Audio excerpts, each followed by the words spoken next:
శ్రీమాత్రే నమ. జయ గురు దత్తాత్రేయ నమ.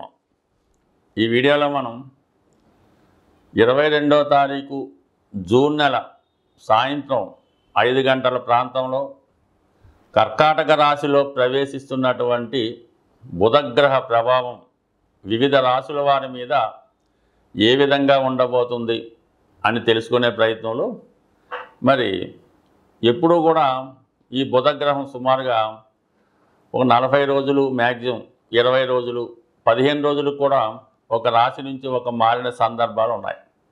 అయితే అతి రేరుగా 69 రోజుల పాటు ఒకే రాశిలో ఉండడం అన్నది ఎప్పుడో కానీ ఈ విధంగా జరగదు, కానీ అప్పుడప్పుడు జరుగుతూ ఉంటుంది.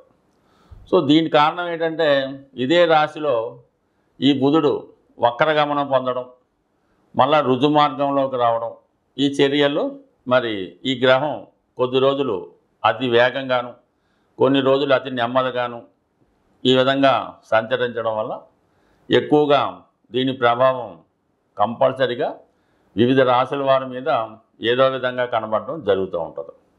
అయితే 22 జూన్న ప్రవేశించినటువంటి ఈ బుధగ్రహం ఆగస్టు 30వ తారీఖు వరకు అదే రాశిలో సంచరించడం జరుగుతూ ఉంటుంది. అలాగే జూలై 18 నుంచి ఆగస్టు 11 మధ్యలో వక్రగమనం పొందుతుంటమాట. వక్రగమనం పొందడం మళ్ళీ ఇంచుమించుగా 24 రోజులు వక్రగతిలో ఉండి మళ్ళీ రుజు మార్గంలోకి రావడం జరుగుతూ ఉంటుంది. సాధారణంగా బుధుడు ఇండివిజువల్గా స్వతంత్రంగా తన ఫలితాన్ని ఇవ్వడం, శుభులతో కలిస్తే శుభ ఫలితాన్ని, పాపులతో కలిస్తే పాప ఫలితాన్ని ఇస్తాడు. లేనప్పుడు న్యూట్రల్గా బుధుడు తన ఫలితాలను ఇవ్వడం జరుగుతూ ఉంటుంది. మళ్ళీ ఇదే రాశిలో మనకి జూలై 16 నుంచి ఆగస్టు 16 వరకు కూడా రవితో కలిసి సంచరించడం వల్ల ఇది కొంతమందికి బుధాదిత్య యోగం గాను, కొంతమందికి నిపుణ యోగం గాను, మరి కొంతమందికి ధర్మ కర్మాధిపతి యోగం గాను, కొంతమందికి వివిధ ధనయోగాలు కూడా ఏర్పడుతుంటాయి. కేంద్ర కోణాధిపతులుగా ఒకలాగా, భాగ్య రాజ్యాధిపతులుగా ఒకలాగా, ఈ విధంగా వివిధ రాశుల వారి మీద ఈ బుధాదిత్య యోగ ప్రభావం కూడా రావడం జరుగుతుంటుంది. సో ఇవన్నీ కూడా మనకి 69 రోజుల పాటు ఈ బుధుడు కర్కాటక రాశిలో సంచరించే సమయం ఎవరికి ఏ విధంగా ఉంటుంది అన్న విషయాన్ని మనం తెలుసుకునే ప్రయత్నం చేద్దాం. సాధారణంగా బుధుడు వ్యాపారకారకుడు అవడం, వ్యాపారస్తులకి, విద్యార్థులకి విద్యాకారకుడుగా రావడం జరుగుతూ ఉంటుంది. సో ఏదైనా జాతకంలో బుధుడు బలంగా ఉంటే వాళ్ళు అటు విద్యలోనూ, అటు వ్యాపారంలోనూ, ధన సంపాదనలోనూ, అలాగే భూములు, స్థిరాస్తులు సంపాదించడంలో కూడా చాలా బలమైనటువంటి నిర్ణయాలు, ఆశయాలు, ఆలోచనలు ఈ బుధుడు జాతకంలో ఉండడం వల్ల వారికి కలగడం జరుగుతూ ఉంటుంది. జీవితంలో సులభంగా డబ్బు సంపాదించాలంటే బుధగ్రహ అనుగ్రహం తప్పనిసరిగా ఉండవలసిందే. వృశ్చిక రాశి వారికి కర్కాటక రాశిలో సంచరిస్తున్నటువంటి బుధగ్రహ ప్రభావం వల్ల రాబోయే 69 రోజుల్లో మన వృశ్చిక రాశి వారికి జరగబోయే అద్భుతాలు, ఫలితాలు ఏ విధంగా ఉంటాయి అని పరిశీలించే ప్రయత్నం చేద్దాం. ఏదైనా ఒక జాతకుడు అదృష్టవంతుడు అవ్వాలంటే భాగ్యస్థానం అనుకూలంగా ఉండాలి. మరి భాగ్యస్థానంలోకి ఏ గ్రహం వచ్చినా ఆ గ్రహ కారకత్వం ద్వారా జాతకుడు తన ఫలితాన్ని అందుకోవడం జరుగుతూ ఉంటుంది. అయితే ప్రస్తుతం బుధుడు ఈ రాశి వారికి అష్టమ లాభాధిపతిగా పెద్దగా అనుకూలించే గ్రహం కాదంటే మన రాష్ట్రాధిపతి కుజుడికి శత్రుగ్రహం అవటం వలన చాలా వరకు మరి ఏదో విధంగా ఇబ్బంది పెట్టే ప్రయత్నమే బుధుడు వల్ల జరుగుతూ ఉంటుంది. అయితే అది ఎప్పుడు బుధుడు వేరే పాపగ్రహాలతో కలిసి ఉన్నప్పుడు పాపగ్రహంగా మారుతూ ఉంటాడు. అయితే శుభగ్రహంతో కలిసిన, శుభగ్రహ రాశుల్లో ఉన్న, మిత్రగ్రహ రాశుల్లో ఉన్న మంచి ఫలితం ఇవ్వడం జరుగుతూ ఉంటుంది. ఇప్పుడు 9వ స్థానంలో చంద్రుని యొక్క రాశిలో బుధుడు సంచరిస్తుండడం అన్నది ఈ రాశి వారికి ఒక విధమైనటువంటి అదృష్ట యోగం స్టార్ట్ అయ్యింది. అంటే బుధుడు చంద్రుడు కలిస్తే ఏ ఫలితం వస్తుందో ఆ ఫలితం రావడం జరుగుతుంది. అంటే చాలా సమయస్ఫూర్తి పెరుగుతుంది. చాలా లౌక్యంగా మీ యొక్క వ్యవహారాలు సాల్వ్ చేసుకుంటారు. ఆలోచన శక్తి, జ్ఞాపక శక్తి పెరుగుతూ ఉంటుంది. కంపల్సరీగా ఎక్కువగా ప్రయాణాలు చేయడం జరుగుతూ ఉంటుంది. దగ్గర ప్రయాణమా, దూర ప్రయాణమా, మొత్తం మీద ఎక్కువగా పుణ్యక్షేత్రాలు దర్శించడం, విదేశ ప్రయత్నాలు ఫలించడం, అలాగే గతంలో విడిపోయినటువంటి మీ చిన్ననాటి స్నేహితులను, మిత్రులను, ఆత్మీయులను కలుసుకుంటారు. చిన్ననాటి తీపి గుర్తు తెచ్చుకొని ఒక విధమైనటువంటి ఆనందానికి లోనవ్వడం, తిరిగి మళ్ళా మీరు మీ యొక్క సంతోషాన్ని ఉభయులు పంచుకోవడం అవకాశం ఉంటుంది. దూరమైన వారిని తిరిగి కలుసుకుంటారు. ఆత్మీయులకి ఏదో విధంగా సంతృప్తికరంగా మీ యొక్క ప్రవర్తన కానీ, మీరు వాళ్ళకి ఏదన్నా బహుమతి ఇవ్వడం కానీ, లేదంటే ఒక విదేశమో ఒక పుణ్యక్షేత్రానికో తీసుకెళ్ళడం జరుగుతుంటుంది. అంటే ముఖ్యంగా తల్లిదండ్రులతో కలిసి ఏదైనా ఒక పుణ్యక్షేత్రాన్ని తప్పకుండా దర్శించడం కానీ, దూరంగా ఉన్నటువంటి మీ తల్లిదండ్రులను కలుసుకోవడం, లేదంటే దూరంగా ఉన్నటువంటి సంతానం మిమ్మల్ని కలుసుకోవడం జరుగుతూ ఉంటుంది. మొత్తం మీద ప్రయాణాలు చేస్తారు, శుభవార్తలు వింటారు, మనీ రొటేషన్ పెరుగుతుంది. అయితే కొన్ని విషయాల్లో చాలా జాగ్రత్తగా ఉండాలి. ధనం మోసపోయే అవకాశం ఉన్నది. ఏదైనా పుణ్యక్షేత్రంకి వెళ్ళినప్పుడు, ఈ టికెట్లు కొన్నప్పుడు, ఎవరినైనా నమ్మినప్పుడు మిమ్మల్ని మోసం చేయడం కానీ, కొంత ధనం పోగొట్టుకోవడం కానీ జరగవచ్చు. అలాగే మీ ఇంట్లో కానీ, మీ యొక్క ఆఫీస్లో కానీ మీరు ప్రయాణం చేస్తున్నప్పుడు కొన్ని విలువైన వస్తువులు కానీ, డాక్యుమెంట్లు కానీ మిస్ అయ్యే అవకాశం ఉంటుంది. ఈ విషయంలో కూడా చాలా జాగ్రత్త పెట్టుకోవడం మంచిది. అంటే సమయానికి అవి కనబడక ఇబ్బంది పడుతూ ఉంటారు.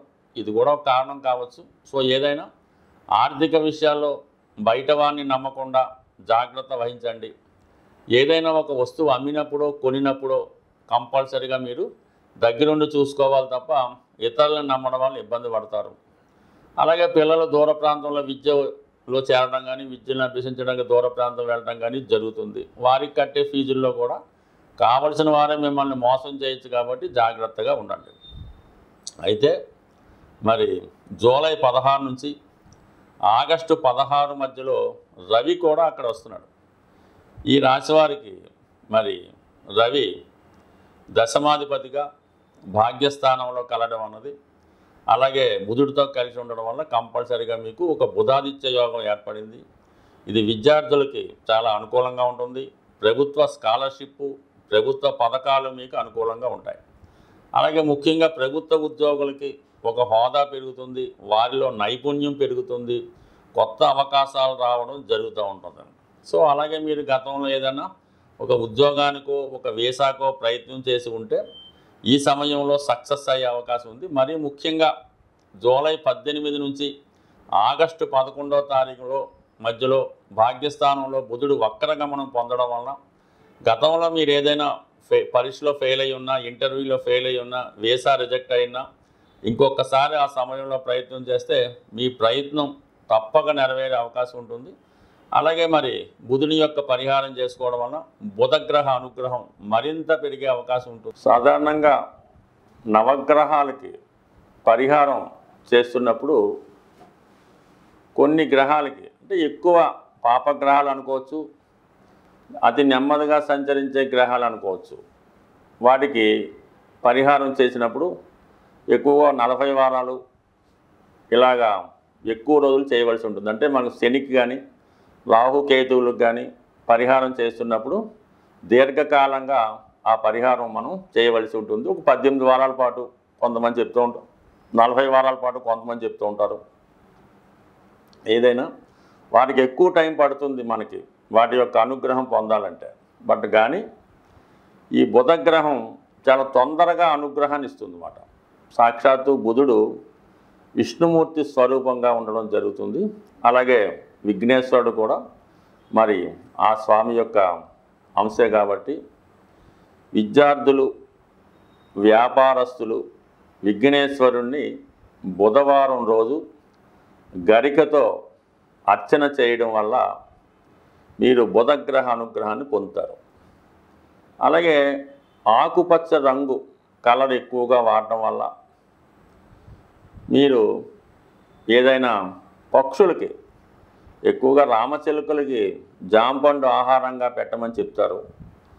ఇప్పుడు రామచిలుకలు లేవు కాబట్టి ఏదైనా పక్షులకి, ముఖ్యంగా పెసలు ఆహారంగా వేయడం వల్ల, అలాగే విద్యార్థులు చదువుకునే పిల్లలకి, స్టూడెంట్స్కి పుస్తకాలు అంటే నోట్బుక్స్, పెన్నులు, పెన్సిళ్ళు వగైరా వారికి పంచిపెట్టడం వల్ల విద్యార్థులకి, వ్యాపారస్తులకి అనుకూలత ఏర్పడుతుంది. అలాగే వివాహం అవటం లేదు, పెద్ద పెద్ద సమస్యలు ఉన్నాయనుకున్న వాళ్ళు వెంకటేశ్వర స్వామి ఆలయంలో వీలైతే ఒకసారి కళ్యాణం జరిపించుకుంటే అన్ని రకాల సమస్యలకి పరిష్కారం దొరుకుతుంది. అది సాధ్యం కాని వాళ్ళు బుధవారం రోజు మరి స్వామివారికి తులసి మాల లేదా తులసి దళాలతో అర్చన చేయించుకొని స్వామివారి యొక్క ఆశీస్సులు, తీర్థప్రసాదాలు తీసుకొని విష్ణు సహస్రనామాన్ని పారాయణ చేయడం కానీ, వినటం కానీ, లేదా గోవింద నామాలు చదవడం వల్ల స్వామి అనుగ్రహం కలుగుతుంది. సో ఆ విధంగా పరిష్కారం చేసుకోవచ్చు. ముఖ్యంగా బుధవారం రోజు అంటే ప్రతిరోజు కూడా తినచ్చు. నానబెట్టినటువంటి పెసలు ప్రతిరోజు తినడం వల్ల కానీ, బుధవారం తినడం వల్ల కానీ విద్యార్థులకి జ్ఞాపక శక్తి పెరుగుతుంది, పెద్దవాళ్ళకి వ్యాపార అభివృద్ధి కలుగుతుంది. ఇంకా వ్యాపారంలో అభివృద్ధి కావాలి, ఏదైనా ఒక కార్యక్రమం చేపడుతున్నాం, అది కంపల్సరీగా సక్సెస్ కావాలంటే ఒక మంగళవారం రోజు ఆంజనేయ స్వామి ఆలయంలో, రామాలయం ఉంటే రామాలయం, మంగళవారం రోజు పానకం, వడపప్పు నైవేద్యంగా పెట్టి భక్తులకి పంచిపెట్టడం వల్ల 100% ఎటువంటి కార్యమైనా ఖచ్చితంగా అది సాధ్యం అవడం జరుగుతూ ఉంటుంది. మరి రాబోయే ఆషాఢ మాసంలో మరి ఇప్పుడు జగన్నాథ స్వామి వారి రథయాత్ర జరిగే రోజు తిలకించడం కానీ, మీ గృహంలో స్వామివారిని అంటే జగన్నాథ స్వామి ఆలయం అవ్వచ్చు, కృష్ణ దేవాలయం అవ్వచ్చు, వెంకటేశ్వర స్వామి దేవాలయంలో వీలైతే అప్పాలు నైవేద్యంగా పెట్టి అది భక్తులకు పంచిపెట్టడం వల్ల, అలాగే టీవీలో ప్రత్యక్ష ప్రసారంగా వస్తున్నటువంటి రథయాత్ర వీక్షించడం వల్ల అటు వివాహం కాని వారికి కానీ, సంతానం కాని వారికి కానీ 100% ఒకవేళ మీకు అవకాశం ఉంటే ప్రత్యక్షంగా ఆ రథయాత్ర తిలకించండి. అవసరమైతే అందులో పాల్గొండి. మనకి ప్రస్తుతం ఇక్కడ ఉన్నటువంటి ఇస్కాన్ టెంపుల్లో కూడా ఈ రథయాత్ర చేస్తూ ఉంటారు. దాంట్లో పాల్గొని చేయడం వల్ల సంతాన యోగం 100% జరుగుతుంది. స్వస్తి.